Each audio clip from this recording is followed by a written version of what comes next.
इसी के साथ नाम देखे हैं मौसी है बारहवीं साल की कहा जाती है। आप सब्सक्राइब कर दीजिएगा पाकिस्तान।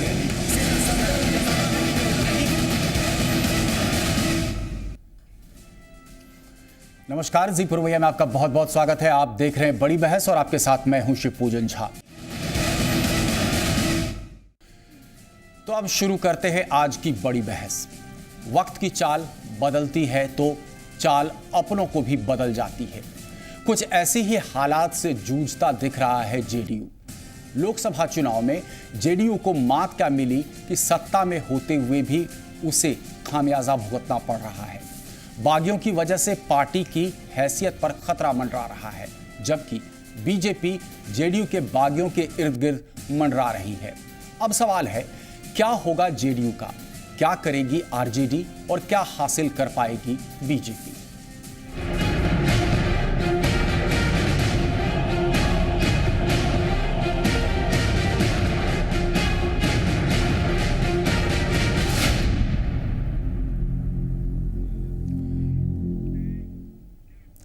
बिहार में 10 सीटों के लिए उपचुनाव के नतीजे तय कर सकते हैं कि बिहार का नया सियासी नक्शा क्या होगा।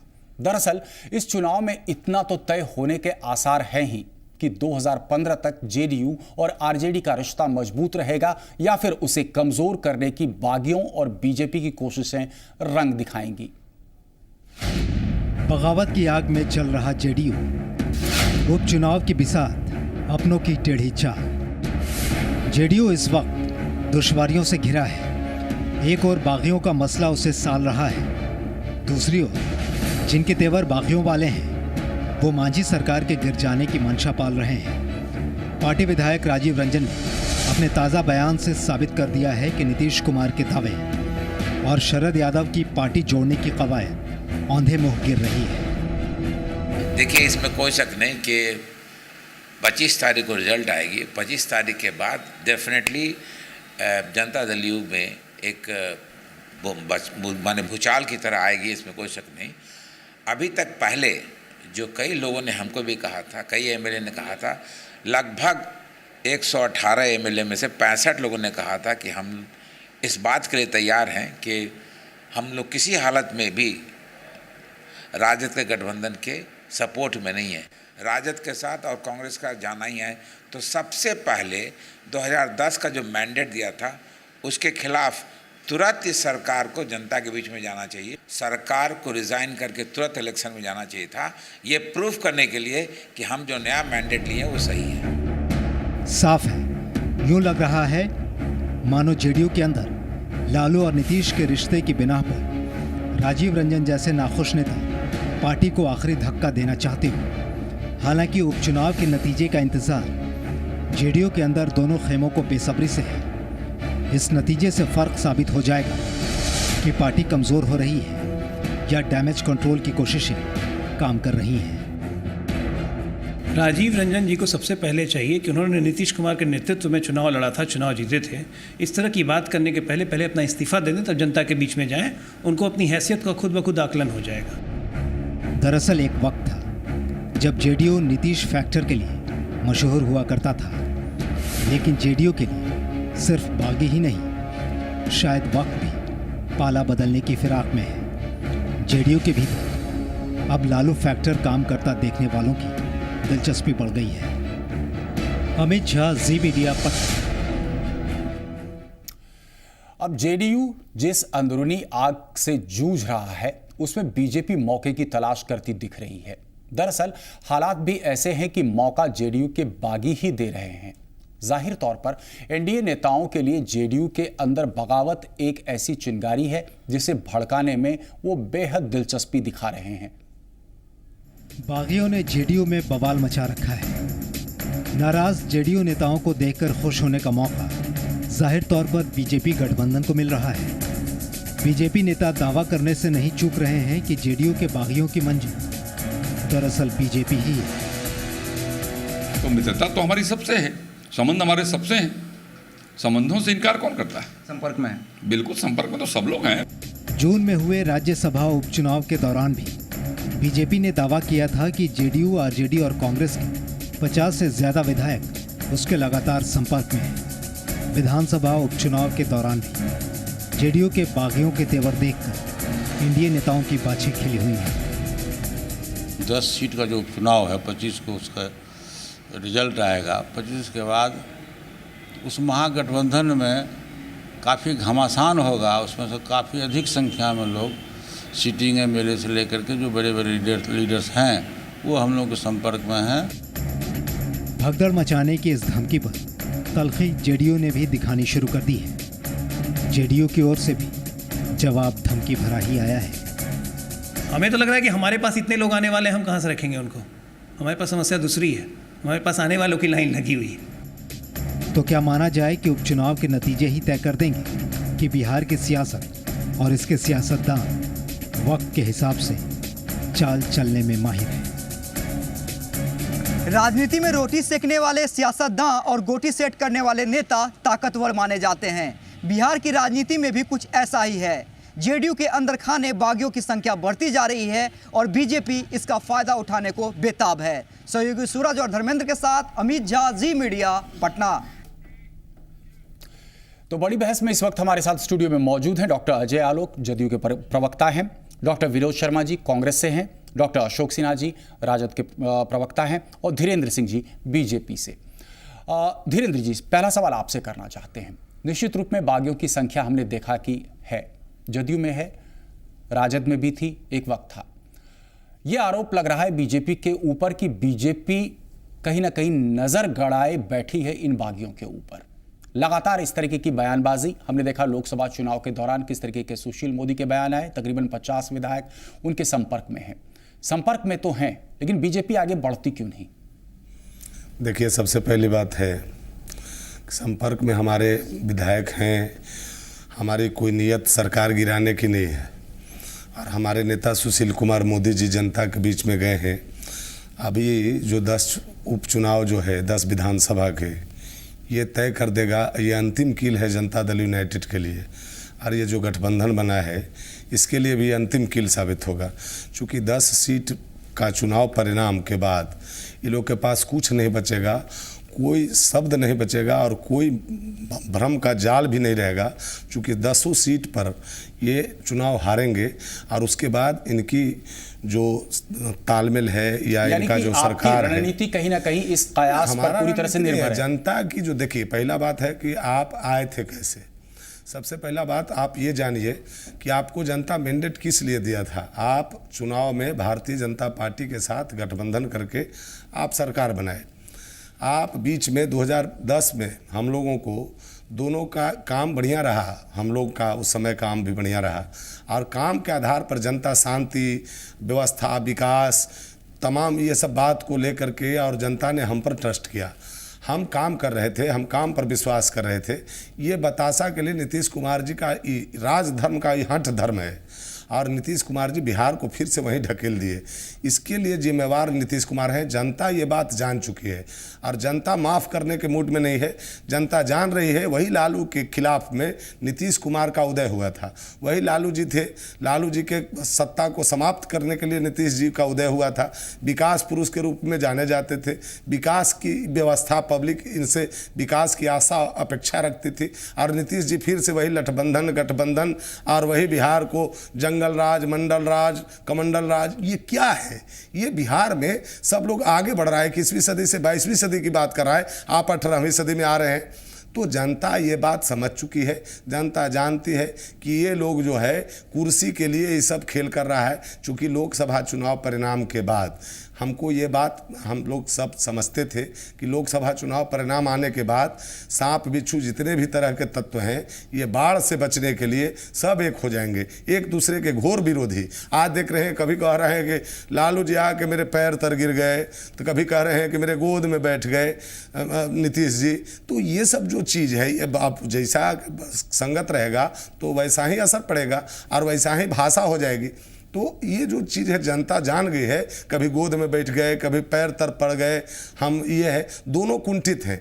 चूँकि लालू जी भी जानते हैं कि नीतीश कुमार जी जो हैं 10 साल उन्हीं को तंग किए हैं, परेशान किए हैं, और फिर लालू जी और नीतीश जी भी जानते हैं कि बड़े भाई हैं, बड़े भाई दुत्कार दिए थे तो नीतीश जी अलग होकर के भारतीय जनता पार्टी के साथ आए थे और यहाँ तक पहुँचे। नीतीश जी का सफ़र लालू जी से भागने के बाद भगोड़ा के रूप में था और भारतीय जनता पार्टी ने इनको अडॉप्ट करके यहाँ तक पहुँचाया। लालू जी का तो ये भी कहना है कि नीतीश जी को आप लोगों ने किडनैप कर रखा था। अच्छा, किडनैप कर रखा था, अब तो उनके साथ गए हैं ना, तो अब वो जो किडनैप नहीं है, अब लालू जी से गलबहिया कर। चलिए जदयू की प्रतिक्रिया लेते हैं। यहाँ पर काफ़ी महत्वपूर्ण प्रतिक्रिया है आपकी। यहाँ पर हमने बयान भी आपके अजय आलोक जी दिखाए। कहीं ना कहीं ऐसा प्रतीत हो रहा है कि बीजेपी की लगातार आपके बागियों के ऊपर गिद्ध दृष्टि है। देखिए, गिद्ध दृष्टि इनकी पिछले 13 महीने से है। 13 महीने से कम 1300 बार हम इनको कह चुके हैं और इनके 1300 बयान आ चुके हैं कि हम 50 से ज़्यादा एमएलए के संपर्क में हैं। हमारा बड़ा सिंपल सबमिशन है कि अगर हैं आपके संपर्क में विधायक तो फ्लोर ऑफ द हाउस में सरकार को गिरा दीजिए हमारे विधायकों की मदद से। ये एक बार भी आज तक इन्होंने वोटिंग नहीं की राज्यसभा को छोड़ के। हर बार ये फ्लोर ऑफ द हाउस से भाग जाते हैं। शक्ति परीक्षण के दौरान आते नहीं है। एक मिनट मैं खत्म कर लेने दीजिए। अगर हमारे असंतुष्ट हैं, इनके संपर्क में हैं, ऐसे विधायक हैं जो इनके संपर्क में हैं, जो पार्टी की नीतियों से विचार अपना मेल नहीं रखते हैं, तो भाई आइए सामने आइए, सरकार गिरा दीजिए, क्या दिक्कत है? हमें सरकार की चिंता नहीं है। दूसरी बात, अभी हमारे भारतीय जनता पार्टी के मित्र ने कहा कि लालू जी से अलग होने के बाद नीतीश कुमार का उदय हुआ। चलिए, इन्होंने तो माना कि नीतीश कुमार का उदय हो गया। नीतीश कुमार के अलावा भारतीय जनता पार्टी का कब उदय होगा?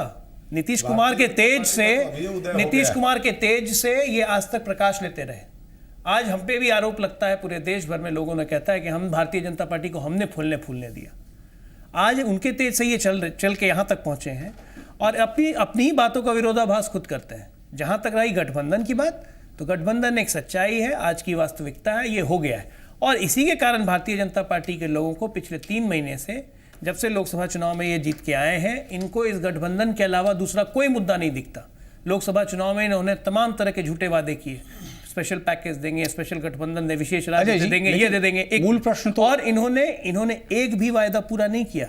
आज जनता के पास जाने का इनके पास कोई चेहरा नहीं है। किस बात के साथ जनता के पास वोट मांगने जाएंगे? आज तो केंद्र में सरकार है, क्यों नहीं दे रहे हैं बिहार को विशेष राज्य का दर्जा? आज तो केंद्र में सरकार है, नेशनल हाईवे के लिए पैसे क्यों नहीं दे रहे हैं? आप ये बताइए, एक पर एक झूठे वादे, क्यों नहीं बेरोजगारी कम कर दी? महंगाई पे कंट्रोल क्यों नहीं कर लिया? कहाँ गए सब वादे? 3 महीने से मोदी जी को हो गए हैं। बिहार में 31 सांसद हैं, क्यों नहीं मोदी जी से मिलकर बिहार की समस्याओं से वाकिफ करवाते हैं? एक सांसद अपनी जिम्मेदारी नहीं पूरी कर रहा है। FCI का अनाज तक नहीं देते हैं बिहार को ये लोग। इन सब मुद्दों को जनता के सामने न रख के अब फिर इन्होंने नया नारा निकाला, जंगल राज 2। अरे कितने दिन तक समझना चाहिए, काठ की हांडी एक ही बार चढ़ती है, बार बार नहीं चढ़ती है। बिहार की जनता इनकी काठ की हांडी का मजा ले चुकी। इनको एक बार दिया, मैंडेट दिया, उससे ये लोग बहुत ज़्यादा खुश है, अति विश्वास में। हमारी शुभकामनाएं। विनोद शर्मा जी, आपको क्या लग रहा है, काठ की हांडी इस बार फिर चढ़ पाएगी, जैसा अजय आलोक जी कह रहे हैं? देखिए, निश्चित रूप से सच्चाई बहुत जल्द सामने आने लगी। आज तक इतिहास गवाह है कि कभी भी केंद्र सरकार इतनी जल्दी जनता के सामने उसका जो असली चेहरा कभी उजागर नहीं हुआ था, चाहे उसकी कमजोरियां तुरंत उजागर नहीं हुई थी। तो निश्चित रूप से जो वादे किए गए सारे उल्टे पड़ रहे हैं। आज देखिए कि महंगाई कहाँ चली गई, बेरोजगारी कहाँ है। ये स्थिति आपकी सरकार में भी ना ऐसी नहीं थी, इतनी महंगाई नहीं थी। 10 वर्षों तक कांग्रेस शासन ने रेल किराया रोक रखा और 10 दिनों में उसे रेल किराए को 14% बढ़ा दिया। कहाँ कांग्रेस की? आज कहाँ इतनी महंगाई थी? आज पूरे देश में क्या हाल है देख लीजिए जाकर के। और क्या हो रहा है? कहते थे कि एक सेना का शीश काटा जाएगा तो हम 10 लाएंगे। कितने सेना के सैनिक काटेगा? 3 बार चाइना। इनका तो कहना है कि इराक से नर्सेस को लेकर के आए, अगर हमारे BSF का कोई सैनिक अगर चला गया पाकिस्तान तो उसको सकुशल वापस ले आए। अरे तो इस बात पे ताल ठोक रही है। घूमते फिरते तो चल लिया है। अरे भाई, मारा जा रहा है सैनिक आपका, नहीं आप देख रहे हैं क्या?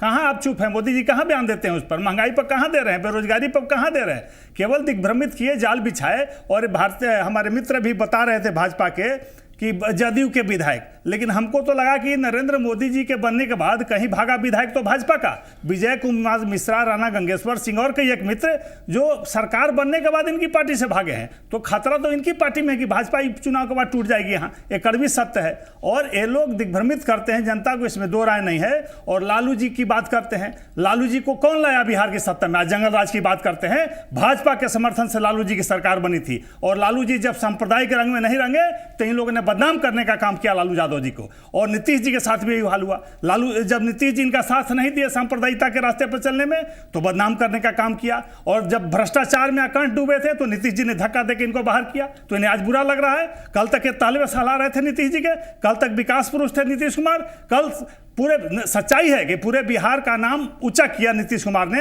आज इस तरह की चर्चा कर रहे हैं, जंगल राज का डर पैदा कर रहे हैं, लेकिन आप क्या किया है आपने? आप अपने सच्चाई को देखिए, और आपके मंत्रालय के क्या हाल था, जो मंत्री थे इनके विभाग के, आज उसका जांच चल रहा है, पता कीजिए। मेरी मजबूरी मातृत्व आपको थोड़ा लाभ सा साल रोक में रहा हूं। 3 बार निकाले जाते आपको थे। थोड़ा सा रोक रहा हूं, एक छोटा सा ब्रेक ले लाऊंगा, ब्रेक के बाद जब हम वापस आते हैं तो आप अपनी बात पूरी कर सकते हैं।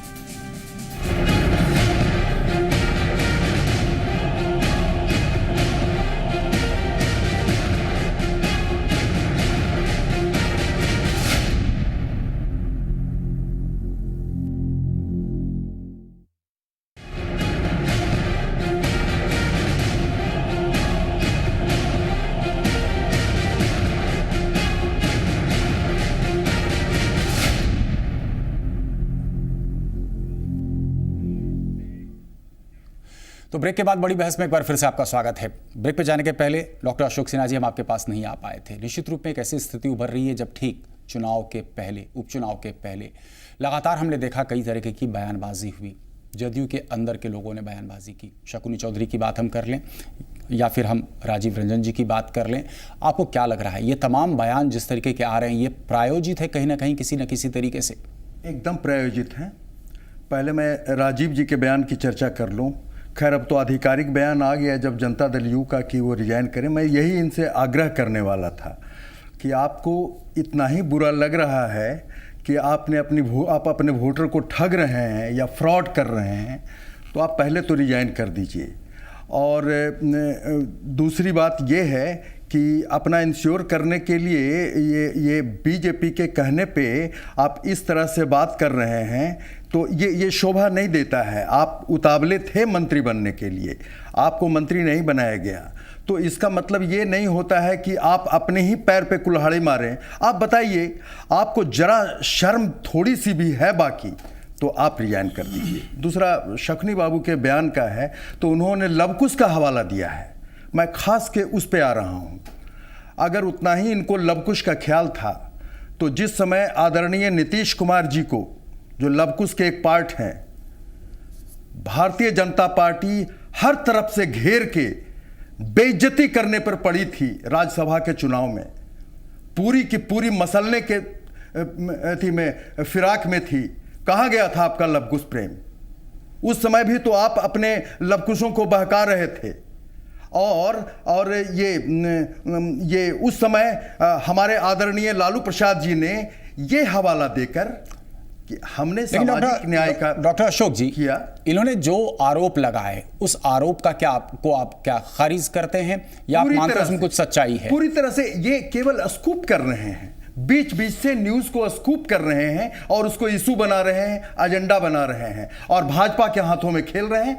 भाजपा के लोग जो इस तरह का बयान देते हैं, कंफ्यूजिंग बयान, कभी सुशील मोदी जी कहते हैं 50 हमारे साथ थे, आज नंद किशोर जी आए हैं कह के कि 50 लोजपा के लोग भी कह रहे हैं। तो कौन? लोजपा के लोग। हाँ, तो वो देयर इज इंटरनेसाइन वॉर है इन लोगों के बीच मुख्यमंत्री बनने का। लोजपा चाह रही है कि हमें ये प्रोजेक्ट करे, सुशील मोदी चाह रहे हैं कि हमें प्रोजेक्ट किया जाए, और नंदकिशोर यादव हवाला दे रहे हैं कि हमें क्यों नहीं प्रोजेक्ट किया जाए। अब सवाल ये उठता है डॉक्टर अजय आलोक जी, आपसे ये सवाल करना चाहेंगे कि एक लंबी फहरिस्त बनती जा रही है ऐसे लोगों की जो बागी करार दिए जा रहे हैं, बार बार आप उनको तारीख पे तारीख देते हैं, कार्रवाई कुछ नहीं होती है। आपको नहीं लगता शायद इसी वजह से लोगों का मनोबल बढ़ रहा है आपकी पार्टी के अंदर और इस तरीके की बयानबाजी हो रही है?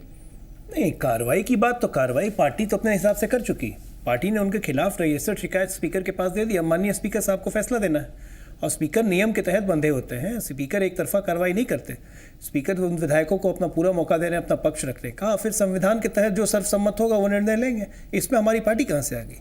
और कार्रवाई उन पर अगर होनी है तो कार्रवाई होगी। अगर वो दोषी पाए जाएंगे माननीय स्पीकर साहब के द्वारा, तो स्पीकर साहब कार्रवाई करेंगे।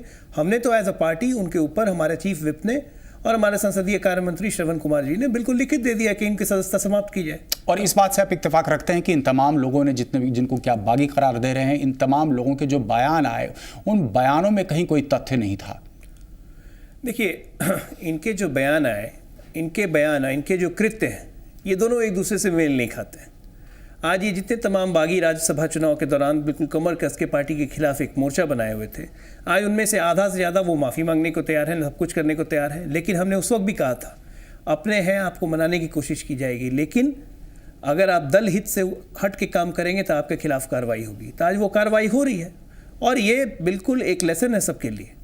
और जहाँ तक रहे और बागियों की बात कर रहे हैं, तो मैं आपको बता दूं शिव पूजन जी, ये सिर्फ कयास की राजनीति है कि जेडीयू में बागी हैं तो यहाँ बागी हैं, वहाँ बागी हैं। अगर बागी हैं तो सरकार गिरा दे ना, कौन रोक रहा है उनको? फिर हम ये समझना चाहेंगे डॉक्टर अजय आपसे, बार बार चुनाव में चंद घंटे बाकी हैं, ठीक उसके पहले इस तरीके की बयानबाजी का क्या मतलब निकाला जाए? इस तरह की बयानबाजी से कंफ्यूजन क्रिएट करना चाहते हैं। नंदकिशोर जी जानते हैं, जितना बार दौरा करके आए हैं, वो जानते हैं, मंझे हुए राजनीतिज्ञ हैं, वो जानते हैं, जनता की नब्ज़ जानते हैं, वो जान गए हैं कि क्या परिणाम होने वाला है। उसके कारण एक माहौल और बना के कि 50 से ऊपर विधायक हमारे संपर्क में हैं, जदयू में भगदड़ बच जाएगी चुनाव के बाद, किस तरह करके जनता को जो भी टर्निंग वोट, न्यूट्रल वोट को अपने तरफ आकर्षित कर सके। लेकिन ये सब चीज़ से अब काम नहीं चलेगा। अब गाड़ी आगे बढ़ गई है और भारतीय जनता पार्टी की बौखलाहट का नतीजा है कि इस तरह के बेफिजूल बयान, जिनका कोई वजूद नहीं है, जिस पे कोई गंभीरता नहीं है, ऐसे ऐसे बयान नंदकिशोर यादव, सुशील मोदी जैसे लोग दे रहे हैं। अब हम क्या कर सकते हैं? ये इनकी बिल्कुल मानसिक बौखलाहट का परिचायक है ये। मुझे लगता है मुझे शायद ज़्यादा वक्त देना पड़ेगा अब बीजेपी के प्रवक्ता को। आप टिप्पणी करना चाहेंगे? आपने काफ़ी तफसील से सुना, जदयू का क्या आरोप है, राजद का क्या आरोप है, कांग्रेस का क्या आरोप है? देखिए, अब ये लोग 3 लोग एक हो गए हैं और एक प्लेटफॉर्म पर आ करके देखिए तीनों हारे हुए हैं। जनता के द्वारा नकारा हुआ व्यवस्था जो बनती है, इनकी हार नहीं कही जाएगी अगर 10 सीटों में अगर चुनाव के नतीजे अगर आते हैं और इनके पक्ष में जाते हैं तो 10 सीट का चुनाव तो अभी तो 25 तारीख धैर्य से देखिए, 25 तारीख रिजल्ट बता देगा कि क्या स्थिति होने वाली है। जो देखिए, पहला बात है कि आप बिहार के लिए आप राजनीति करते हैं, आप अच्छी बात है कि दल की राजनीति करते हैं, धारा की राजनीति करते हैं, करिए, लेकिन बिहार के साथ इस तरह से मजाक अब बिहारी बर्दाश्त करने की स्थिति में नहीं है। यहाँ के आवाम 11 करोड़ जनता, ये जो है, अब हमको ये समझ में नहीं आता है कि ये कौन गठबंधन। कांग्रेस के लोग कहते हैं कि भारतीय जनता पार्टी तलवे चाटती है। अरे आपको जो हस्र हुआ है राष्ट्रीय परिदृश्य पर, आप नीतीश कुमार के आगे नतमस्तक है। 2 सीट दिया है आपको, 3 सीट 2 सीट लेकर के आप घूमते रहिए, डमडम बजाते रहिए। आपकी स्थिति हैसियत हो गई है, आप अपनी हैसियत देखिए। भारतीय जनता पार्टी की हैसियत जो है वो जनता तय कर दी है। और रही देखिए, जब नीतीश कुमार जी का स्थिति सब लोग जान गया है। नीतीश कुमार जी शासन कर रहे थे, बिहार में विकास की बात हो रही थी, गठबंधन थी, सब कुछ सही था, लेकिन नीतीश कुमार जी अति महत्वाकांक्षी व्यक्ति हैं।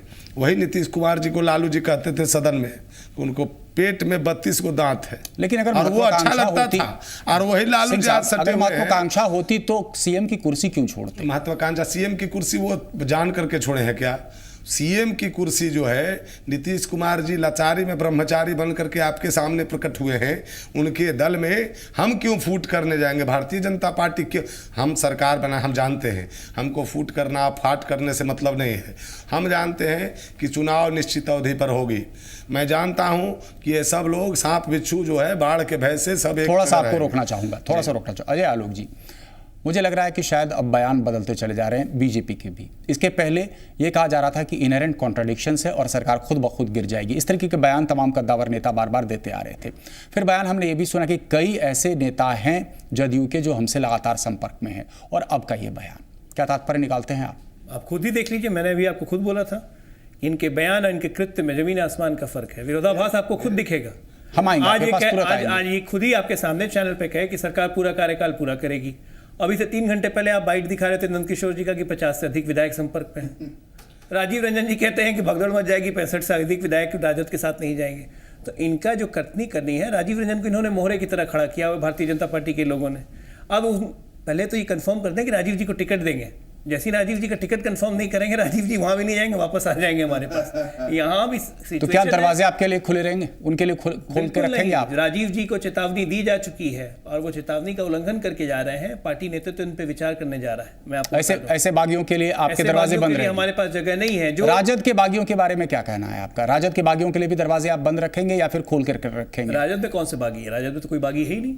जो थे वो अब शामिल हो चुके सरकार में, जो थे वो सम्राट चौधरी वगैरह। सम्राट चौधरी ने राजद छोड़ दिया, वो हमारे पास आ गए, उन्होंने विधानसभा से इस्तीफा दिया। सम्राट चौधरी का किस्सा खत्म हो गया, उसको उखाड़ने का कोई फायदा नहीं है। शक्नी चौधरी उनके पिताजी हैं, वो हमारे दल में आ चुके 12 मार्च को, और वो हमारे दल के वरीय नेता में से हैं। आज उनकी जो भी बयानबाजी हुई है, जो भी उन्होंने टिप्पणी की है, ये उनकी व्यक्तिगत टिप्पणी थी, क्योंकि नीतीश कुमार के समकक्ष के हैं, इसलिए बोल सकते हैं। अब उनसे जो भी बात होगी, केंद्रीय नेतृत्व उनसे बैठ के बात कर लेगा, उनकी जो भी शिकायत या परेशानी है उसको दूर कर लिया जाएगा। मुझे ये नहीं समझ में आता है शिवपूजन जी कि जनता दल यू में कुछ अगर हो रहा है, जनता दल यू भाजपा कांग्रेस में, राजद कांग्रेस अगर मिल रही है, तो इसमें परेशानी भारतीय जनता पार्टी को क्यों है? भारतीय जनता पार्टी तो हीरो बन चुकी है। अरे आप 31 सीट जीते हैं, आपको बिहार में 35% वोट आया है। आप तो अपने तमाम भाषणों में लगातार कह रहे हैं कि अब 45% वोट शेयर आपके पक्ष में है। एक जीरो गठबंधन, ये खुद ही कह रहे हैं कि हमारा गठबंधन जीरो गठबंधन है, जनता ने हमें नकार दिया। तो एक नकारे हुए गठबंधन से इतनी परेशानी इनको क्यों हो रही है? भाई चुनाव लड़िए, आराम से जीतिए 10 सीट, हमारी शुभकामनाएं। वीरेंद्र जी टिप्पणी करना चाहेंगे आप? शिवपूजन जी, सबसे पहले बात है कि हम लोग को, हम परेशान नहीं हैं, परेशान ये लोग खुद ब खुद हैं। ये लोग का गठबंधन बना है और अभी तक मतलब हम स्मूथ गठबंधन नहीं देखे। प्रत्येक दिन कोई ना कोई विवाद खड़ा हो जाता है। कोई कहता है पैर सहलाता है, कोई कहता है गोद में आके बैठता है, कोई कुछ बोलता है। हमको उससे कोई लेना देना नहीं है। हमको सिर्फ और सिर्फ एक चीज़ मैं बताना चाहता हूँ कि भारतीय जनता पार्टी सरकार गिराने की जहाँ तक बात करते हैं, 50 नहीं सैकड़ों विधायक, आपकी सरकार खुद ब खुद गिरेगी साहब। आपने जो हालात पैदा कर लिया है, आज सरकार बचाने के लिए नीतीश कुमार को वानप्रस्थ जीवन अपनाना पड़ा। आज जीतन राम मांझी बोलते हैं, आपके मुख्यमंत्री सुपरसीड करते हैं, मुख्यमंत्री कहते हैं कि नीतीश कुमार के समय में भ्रष्टाचार बढ़ा है। आप किस किस को रोकिएगा? सब एक अलग अलाप ले लिए हुए है, आजान दे रहा है सब।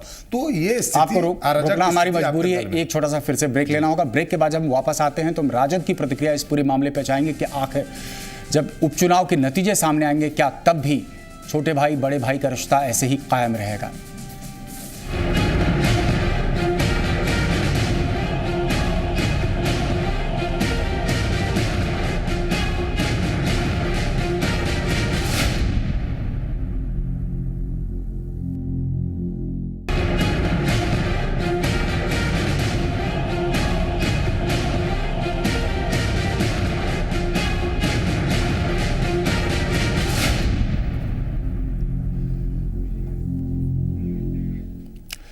तो ब्रेक के बाद एक बार फिर से बड़ी बहस में आपका स्वागत है। हम चर्चा कर रहे हैं जेडीयू में बवाल, क्या बीजेपी होगी मालामाल। ब्रेक पे जाने के पहले डॉक्टर अशोक सिन्हा जी, हम आपके पास नहीं आ पाए थे। चुनाव हो रहे हैं 10 सीटों पर, नतीजे बहुत कुछ कहेंगे। जिस तरीके से महागठबंधन ने एक तरीके से इतिहास रचा, उसी तरीके से शायद परिणाम भी एक तरीके का इतिहास रचेंगे। अब सवाल ये कि परिणाम अगर कहीं महागठबंधन के खिलाफ जाता है, वैसी स्थिति में भी क्या आपको लगता है छोटे भाई और बड़े भाई का इसी तरीके का तालमेल बना रहेगा? एक तो कि बिहार के संदर्भ में ये काल्पनिक प्रश्न है। राष्ट्रीय जनता दल सोचती है कि ये प्रश्न ही काल्पनिक है। दूसरी काल्पनिक निश्चित रूप में होता है। दूसरी लेकिन इसी स्टूडियो में बैठकर हम, अशोक जी आप भी थे, मुझे याद है, हम जब चर्चा किया करते थे गठबंधन जदयू और राजद का होगा, तब भी आप कहते थे कि काल्पनिक है। वो हो गया। वो तो उस समय की बात ही नहीं थी। वो तो लोकसभा की बात चल रही थी। लोकसभा में कहाँ कोई गठबंधन था। दूसरी बात के बाद के चर्चा की बात। दूसरी, शिवपूजन जी, इस बात को इतना लाइटली नहीं लिया जाए। 25 साल से जो बिहार की सियासत के दो प्रमुख लोग हैं, 25 साल से मैं कह रहा हूं, लालू प्रसाद जी और नीतीश कुमार जी, उन्होंने फैसला किया है। ये कोई समूचे बिहार के इतिहास को लिखेंगे तो ये एक बहुत बड़ी घटना है। और मैं आपको ये आश्वस्त करता हूं कि न गठबंधन में कोई दरार आएगी और न किसी तरह का परिणाम हमारे खिलाफ जाने वाला है। हम आपको आज आश्वस्त करते हैं, कल चुनाव है। बहुत ज़्यादा तिकड़म लगा चुका है बीजेपी अपनी परेशानी में। परेशानी उसकी बिहार के 10 की चिंता नहीं है, बिहार के 10 के परिणाम के बाद जो मैसेज छूटेगा पूरे इंडिया में, चूंकि सारा हिंदुस्तान देख रहा है इस गठबंधन की ओर, तो वो बीजेपी के लिए बहुत बड़ा घातक होगा कि हर स्टेट में इस तरह के गठबंधन बनेंगे। और मैं कह रहा हूं उत्तर प्रदेश में ऐसा बनता हुआ नहीं दिख रहा है। लालू जी का जो प्रयास था, मैं कह रहा हूं ना, कहीं ना कहीं महागठबंधन को महातमाशा मायावती जी ने मार दिया। ये फोर्सेज जो होते हैं, सर्कमस्टांशियल फोर्सेज जो होते हैं, वो कंपेल कर देते हैं, इंपल्स देता है। वैसा ही सर्कमस्टांशियल वो इंपल्स उठेगा यहां से, चूंकि आज भी हम कह रहे हैं, आप मानते हैं वैसा सर्कमस्टेंशियल कंपल्शन आपके लिए भी हुआ था जो मजबूरी बनी? नहीं, मजबूरी नहीं, उनकी आवश्यकता, ये आवश्यकता महसूस हुई कि वास्तव में यहाँ के जो छोटे छोटे लोग थे जिनके लिए इन लोगों ने लड़ाई शुरू की थी, वो वास्तव में डिप्राइव्ड हो रहे थे और इसलिए ये गठबंधन किया गया। और एक चीज मैं आपको और बता दूं कि जितने हल्के में ले रहे हैं इस गठबंधन को, वो इतना है नहीं।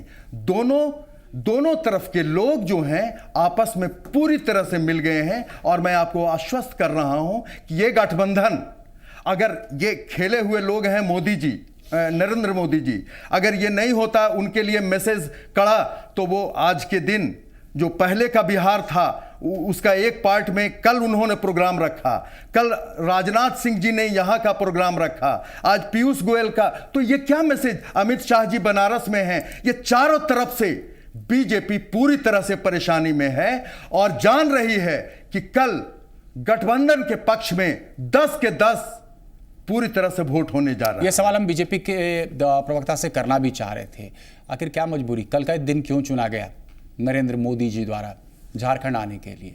क्या मैसेज देना चाहते हैं? इसके पहले भी हमने देखा लोकसभा चुनाव के दौरान Rajnath Singh Bihar, what is this? यही महज इत्तेफाक तो नहीं हो सकता, यही भय है और यही भय की मैं बात करता हूं। ये लोग करते हैं, थोड़ा सा स्पष्ट करेंगे भय किसमें, बीजेपी में या महागठबंधन? शिवपूजन जी, अच्छा सुन लेते हैं। कल वो जो चीज का उद्घाटन करने आ रहे हैं, वो चीज वो यूपीए गवर्नमेंट ने बनाई है, उसका उद्घाटन करने आ रहे हैं। कल जो सवाल ये कि जो अब अगर अदर प्रदेश में, उत्तर प्रदेश में अगर अमित शाह जी कल से ही यहाँ पर दौरा पर हैं, तो उत्तर प्रदेश में अध्यक्ष बनने के बाद पहली बार वो आए हैं, 2 दिवसीय प्रवास पर हैं। अब कल बनारस में प्रोग्राम है और कल बनारस में पहले से ही वो तय प्रोग्राम है कि बनारस में वो जो केंद्र खुलना है, प्रधानमंत्री जी का संसदीय क्षेत्र है, वहाँ पर लोगों से मिलने जुलने का एक केंद्र सेंटर खोलने की बात थी। अमित शाह जी जाकर के उद्घाटन करेंगे विधिवत। अब प्रधानमंत्री जी, ये जो तय कार्यक्रम है झारखंड का, ये महीनों दिन पहले तय की गई होगी। पावर ग्रिड का उद्घाटन है, हाँ, इलेक्शन के बाद अगर तय करके और प्रधानमंत्री जी झारखंड में आते हैं, आप भयाक्रांत क्यों हैं साहब? आपको इतना हदस क्यों घुसा हुआ है? अजय आलोक जी से एक पर्सपेक्टिव लेते हैं। अजय आलोक जी, आपको क्या लगता है पावर ग्रिड का उद्घाटन जो है कहीं ना कहीं एक मंशा है कि पावर बीजेपी को प्रोवाइड किया जाए? अरे पावर ग्रिड के उद्घाटन में आ रहे हैं, ठीक बात है। मैं जरा हेमंत सोरेन जी को आपके चैनल के माध्यम से पहले ही से ताकीद करना चाहूँगा, थोड़ा अपने समर्थक को बुलवा लेंगे, क्योंकि सरकारी कार्यक्रम तो होगा नहीं। भारतीय जनता पार्टी उसको अपने पार्टी का कार्यक्रम बनाते जा रही है। चाहे हरियाणा देखिए, चाहे महाराष्ट्र देखिए, और वहाँ के मुख्यमंत्री के खिलाफ मुर्दाबाद के नारे लगवाते हैं प्रधानमंत्री की मौजूदगी में। ऐसा इस देश में पहली बार अजूबा हो रहा है। फिर तो हेमंत सोरेन जी को पहली मेरी ताकीद कर दूंगा कि अपने लोगों को भी बुलवा लें, नहीं तो उनके खिलाफ भी मुर्दाबाद के नारे भारतीय जनता पार्टी लगा देगी। कोई बड़ी बात नहीं होगी। ये देश का कल्चर बिगाड़ रही है। ये भी समझना चाहेंगे अजय जी, डॉक्टर अजय जी, हम ये भी समझना चाहेंगे ये कितना इंपैक्ट कर सकता है इलेक्शंस को। हमने देखा इसके पहले भी लोकसभा चुनाव के दौरान चुनाव किसी एक पॉकेट में हो रहा है और बाजू की पॉकेट में इस तरीके की रैली। ये अतिवादी शक्तियों को अति उत्साह देने का एक कुत्सित प्रयास है जो ये करते आए हैं। लेकिन लोकसभा में कहीं ना कहीं कारगर रहा, ये बिल्कुल कारगर रहा। इन्होंने ऐसी पटरी पढ़ाई आंख पर, अच्छे दिन आने वाले हैं। अच्छे दिन तो इनके आ गए, अच्छे दिन आने वाले हैं, महंगाई खत्म, बेरोजगारी खत्म। इन्होंने तो ऐसा मुद्दा लगाया कि देश में कोई मुद्दा ही नहीं बचेगा। उन्होंने प्रोग्राम रख दिया। आप ये देखिए, पहली बार इस देश में ऐसा हो रहा है, प्रधानमंत्री हमेशा संसद सदस्य रहे हैं, लेकिन किसी प्रधानमंत्री का मिनी पीएमओ नहीं खोला है। आप एक एक न्यूज़ चैनल उठा के देखिए, देश के इतिहास में पहली बार आज़ादी के बाद किसी संसद सदस्य का मिनी पीएमओ, प्रधानमंत्री कार्यालय मिनी पीएमओ की ओपनिंग हो रही है संसदीय क्षेत्र में। ये अपने आप में एक इतिहास है, एक अजीब अजीब नई नई परंपराओं की शुरुआत। वीरेंद्र जी, एक तरफ महागठबंधन ने पूरी ताकत झोंक रखी है इस उपचुनाव में, क्योंकि जो परिणाम आएंगे निश्चित रूप में काफ़ी निर्णायक हो सकते हैं ये परिणाम। देश की राजनीति की हम कह सकते हैं, ना सिर्फ बिहार की राजनीति की दशों और दिशा जो है वो निर्धारित करने वाला परिणाम हो सकता है। बीजेपी कह रही है कि ताल ठोक के बता रही है कि 10 सीटों पर जो उपचुनाव हो रहे हैं परिणाम उसके पक्ष में ही होंगे। आपको लग रहा है मोदी लहर अब भी कायम है या फिर मुद्दे इस बार कुछ और हो गए? नहीं, मोदी लहर कायम है। मैं बात बता रहा हूँ, यहाँ की जनता जान गई है। राजद की सरकार को भी देखा, नीतीश जी को भी देखा, और नीतीश जी को 2 टर्म मुख्यमंत्री बना करके देखा है। अब इन लोग के पास कोई चूँकि दिखाने का कुछ नहीं है। भारतीय जनता पार्टी केंद्र में सरकार में है और बिहार की जनता जान रही है कि अगर यहाँ पर सरकार, बिहार की सरकार अगर इसी तरह का खींचतान वाला अगर ये गठबंधन की सरकार बनी तो बिहार विकास से पिछड़ जाएगा। बिहार काफ़ी दंश झेल चुका है, बिहारी को इससे काफ़ी नुकसान होता है। और इस सब आकलन के बाद भारतीय जनता पार्टी ही एकमात्र विकल्प है जो सरकार देगी। और विकास की बात हम करते हैं, हम नहीं ये रहे गठबंधन ये सब कुछ प्रचार में ऐसा नहीं दिखा। विनोद शर्मा जी, आपकी टिप्पणी चाहेंगे? हमने देखा अभी हाल के दिनों में जिस तरीके के प्रचार प्रसार हो रहे हैं, रैलियों को संबोधित किया जा रहा है, कहीं ना कहीं या तो एक पार्टी, अमुक पार्टी बार बार कहती है कि रिटर्न ऑफ जंगल राज होगा, जंगल राज 2 होगा। हमने देखा महागठबंधन के तमाम कद्दावर जितने भी नेता हैं सब एक तरफ से कहीं ना कहीं बीजेपी को ही आड़े हाथ ले रहे हैं, विकास की बात कोई नहीं कर रहा। देखिए, कड़वा सत्य है कि भाजपा को विकास से कभी दूर दूर तक लेना देना नहीं रहा है। स्थिति तो महागठबंधन की भी है। महागठबंधन का डर है, इनके पेट में दर्द हो रहा है, सच्चाई है। क्योंकि आपके पेट में किसका दर्द हो रहा है? हमको दर्द क्यों? हम लोग तो खुशी में हैं। और जो 31% वोट आया है, वोटों का बिखराव हुआ है, देख रहे हैं कि अगर एक गठबंधन होगा तो सारे वोट एक पक्ष में जाएंगे, हमारी जमानत जब्त होगी। और वो उत्तराखंड से शुरू हो गया, 3 के 3 सीट हार गए उपचुनाव में। राजस्थान में 10 में से 5 कांग्रेस जीत गई, ये बहुत बड़ी बात है। और सबसे बड़ी बात है कि अभी कह रहे थे कि बिहार के लोग बात नहीं समझते हैं और तरह तरह की दूसरे दल के लोग बोलते हैं, लेकिन हम याद दिलाना चाहेंगे कि इसी बिहार वासियों के डीएनए में दोस्त बताया था इनके नेता ने, गडकरी साहब ने। डीएनए के दोस्त का मतलब क्या होता है? हिंदी में होता है दोगला। पूरे बिहारियों को दोगला कह के गए और बिहारी अब वोट देंगे। उस समय भी नहीं दिए थे, 30% वोट दिए हैं, लेकिन गलती से जीत गए चूंकि वोटों का बिखरा हुआ। हम चर्चा में इस बात को भी शामिल करेंगे कि आपने 2 जोड़ 2 का गणित किस तरीके से किया और फिर बागियों के मौजूदगी से कितना फर्क पड़ सकता है इस चुनाव में। फिलहाल लेते हैं छोटा सा ब्रेक।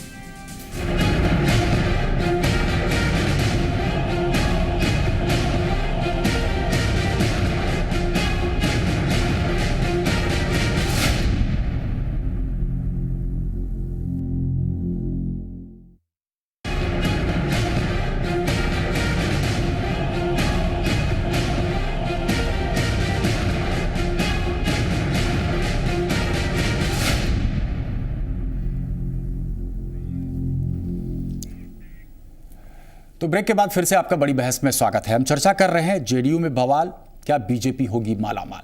बीजेपी से एक प्रतिक्रिया चाहते हैं, विषय पे ही आप अपनी प्रतिक्रिया दे दें। देखिए, बीजेपी मालामाल की बात नहीं है, हम अपनी काम करने पर विश्वास रखते हैं और हम काम करते हैं और काम के बदले हम जनता से सहयोग चाहते हैं। हम चाहते हैं कि विकास की बात हो। बागियों से भी सहयोग चाहते हैं। और बागी से हम क्यों सहयोग चाहेंगे? बागी जो है वो तो अपने घर का भेदिया लंका ढा है। वो जो स्थिति है, ये लोग के पास जो है नीतीश कुमार जी का जो कार्यकाल रहा, कार्यकलाप रहा है, जिस तरह से ये दम्भ में चूर रहे, विधायकों को तरजीह नहीं दिए, कभी फंड उसका बंद करा दे, कभी कुछ उसको से कर दे, किसी विधायक से मिलना नहीं, तो ये प्रवृत्ति जो थी उसके खिलाफ जो वातावरण बनी। और आज जो हालात देख रहे हैं, अभी जो मुख्यमंत्री हैं, सरकार नाम की कोई चीज़ नहीं है, तो ये लोग जान रहा है, उनके विधायक सब लोग समझ रहे हैं कि अगर हम जाएंगे तो जनता के पास क्या मुंह दिखाएंगे? आपको किस लिए विधायक बनाया है? आप क्यों विधायक बने हैं? आपका उद्देश्य क्या था? आप विकास की बात करने गए थे कि यहाँ भ्रष्टाचार में आकंठ डूबने गए थे? तो ये जानते हैं कि अब हमारी यहाँ पर नैया पार नहीं लगने वाली है, इसलिए वो लोग चाहते हैं कि ये दबाव बना करके। और देखिएगा, ये जो चुनाव का रिजल्ट होगा उसके बाद जनता दल यूनाइटेड में खुद ब खुद जो घमासान होगी, और उस घमासान के बाद हमको नहीं लगता है कि हम 2015 भी देख पाएंगे। अजय आलोक जी, बीजेपी का दावा है कि 25 तारीख को जब उपचुनाव के नतीजे सामने आएंगे तो जनता दल यूनाइटेड, जनता दल डिवाइडेड बन के रह जाएगी। इनका दावा अगर ऐसा है तो इनको हमारी तरफ से शुभकामनाएं। हम तो 13 महीने से शुभकामनाएं इनको दे रहे हैं, लेकिन इनका दावा कभी पूरा नहीं होता है। लेकिन आज फिर देखिए, आपके इस पूरे बहस में भारतीय जनता पार्टी के मित्र ने सिर्फ अपना सवाल और अपना जवाब गठबंधन गठबंधन गठबंधन पे रखा, और हम लोग तीनों में से किसी ने गठबंधन की बात नहीं की। हम लोगों ने बस ये कहा हम तो खुश हैं, लेकिन दर्द किसके पेट में है, क्यों है, आपका जवाब स्वाभाविक है। जवाब देना चाहेंगे धीरेन्द्र जी? नहीं, ये जो कह रहे हैं कि अपने बारे में बात गठबंधन करें की बात कर रहे नहीं, हैं। मैं कह रहा हूं कि लोकसभा में 31 सीट जीतते हैं। आप लगातार आरोप तो सिर्फ महागठबंधन पे लगाते आए। कह रहे हैं हमारे गठबंधन से बीजेपी को तकलीफ है, और कभी कह रहे हैं कि प्रधानमंत्री जी झारखंड में आए हैं उससे भी आपको तकलीफ है, तो हमारा सबको हम पिंजड़ा में बंद कर दें आपके चलते क्या? अरे आप लोग को जनता नकार चुकी है, सब हारे हुए हैं। एक बार जनता अभी लोकसभा चुनाव में ये तो देखना बाकी है। 25 तारीख को जनता बताएगी जनता ने इन्हें नकारा है या फिर मोदी वेव का ऐसा है। विनोद जी, आपकी प्रतिक्रिया हमको यहाँ पर चाहिए। एक बात कहना चाहूंगा कि एक चुनाव की जीत से ये इतने उत्साहित हो गए हैं कि इनको लगता है कि कभी दूसरा कोई जीता नहीं था, दूसरा कोई देश में ये कभी एक चुनाव नहीं चुनाव, जीता है। विनोद जी यहाँ पर यही सवाल करना चाहूंगा आपसे कि ये एक चुनाव की जीत से काफी उत्साहित दिख रहे हैं, आप हतोत्साहित हुए क्या परिणाम से? देखिए, हम तो जीत हमारा शुरू हो गया है उत्तराखंड से, हमने कहा, लेकिन आज सीपी ठाकुर जी का बयान शायद आपने नहीं देखा। हमने देखा, आज हमने उनमें चलाया श्री भी, बाबू की दर्शकों को भी आत्मा दिखाया। और स्वामी सहजानंद सरस्वती की आत्मा जागृत हो गई है। वो सच्चाई को समझ रहे हैं कि इनसे काम लिया, मजदूरी नहीं दिया।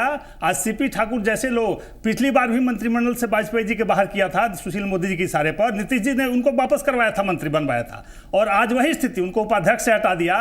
गिरिराज सिंह बागी तेवर सीपी ठाकुर के तो नहीं थे, लेकिन धीरेन्द्र जी आपको यहाँ पर जवाब तो देना चाहिए। सीपी ठाकुर जी का बयान हमने थोड़ी देर पहले ही दिखाया। सारे लोग हाशिया पे चले गए हैं, जो श्री कृष्ण बाबू के और भारतीय जनता शाहजहां के पार्टी विचारधारा के लोग थे, हाशिया पर सबसे इस पार्टी वरिष्ठ में नेता में से एक माने जाते हैं। आप अब हैं भी, और डॉक्टर साहब अगर बोल रहे हैं इस परिप्रेक्ष्य में आपको, लेकिन वो तो कह रहे हैं कि मेहनताना नहीं मिला, मेहनताना नहीं मिला, मेहनताना नहीं मिला। कांग्रेस पार्टी हमारे नेता थे, हमारे विचारधारा को प्रतिपादित किया। अशोक सिन्हा जी, डॉक्टर अशोक सिन्हा जी, एक महत्वपूर्ण सवाल करना चाहता हूं। निश्चित रूप में महागठबंधन ने कहीं ना कहीं सीपी ठाकुर को बेइज्जत नहीं किया, सीपी ठाकुर को तो हम लोगों ने सर आंखों पर चढ़ा के रखा। हमारे डॉक्टर अशोक सिन्हा जी से एक सवाल करना चाह रहा हूं मैं। निश्चित रूप से जब महागठबंधन की नींव रखी गई तो कहीं ना कहीं आपने गणित लगाया 2 जोड़ 2 4 का। लालू जी बार बार कह रहे हैं कि तकरीबन 45% वोट शेयर महागठबंधन के पक्ष में जा सकता है। अगर ऐसा नहीं हुआ, ऐसी सूरत में क्या हो सकता है? आप पहले चर्चा कीजिए कि ऐसा कैसे होगा। ऐसा नहीं हुआ, ये तो प्रश्नवाद की बात है।